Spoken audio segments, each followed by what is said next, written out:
আসসালামু আলাইকুম। 50 টাকার মাংস দিবেন আজকে? অবশ্যই।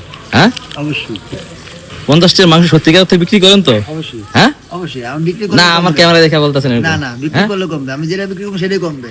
হ্যাঁ আমাদের ভাষায় যেটা বলে যতটুকু বেচুন ততটুকু আমার 50 টাকার মাংস পামু তো? অবশ্যই পাবেন। দেন তো 50 টাকার মাংস দেন তো, দেই তো আজকে। আমি চয়েস করে নেই। হ্যাঁ হ্যাঁ হ্যাঁ হ্যাঁ হেয়ার অফার আছে তো? হ্যাঁ। হ্যাঁ তাহলে এখান থেকে দেন। কি অবস্থা? ভালো।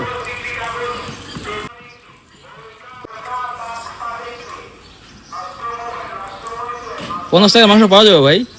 হ্যাঁ হয়ে গেছে, পাওয়া যায়। কটুক দেই তো, আপনি কটুক দিয়েছেন দেই তো। পাওয়া যাবে না, যত যেটা বলবো ততটুকু দেবো, সমস্যা নেই। হ্যাঁ হ্যাঁ যত বলবো ততটুকু দেবো। 75 টাকা, এই 50 টাকা। দেখি তোমার হাতে দেন। এক পিস, দুই ভাই। পিস, আমার ওই যে ঠ্যাং গুলা লাগবে। নিয়ে যান। ঠ্যাং দিয়ে বসে না এই 3 পিস মাংস পাওয়া গেছে 50 টাকা। 50 টাকা যাই হোক। বাইরে করতে আমার এই ভিডিও করার মূল উদ্দেশ্য হলো যাদের সামর্থ্য কম তাদের জন্য এই ভিডিওটা করা। অনেক সময় 100 টাকা বা 50 টাকা সামর্থ্য আছে অনেকের, কিন্তু মাংস কিনতে লজ্জা পায়, তাদের জন্য আজকের এই ভিডিওটা। তো এই জায়গায় চলে আসবেন সামাদদের এই বিখ্যাত দোকানে, যেখানে 50 টাকা থেকে শুরু করে একদম 100 টাকা, 150 টাকা, 200 টাকা, 300 টাকার মাংস বিক্রি করা হয়। তো আজকের মতো এখানে বিদায় নিচ্ছি। সবাই ভালো থাকবেন। আল্লাহ হাফেজ।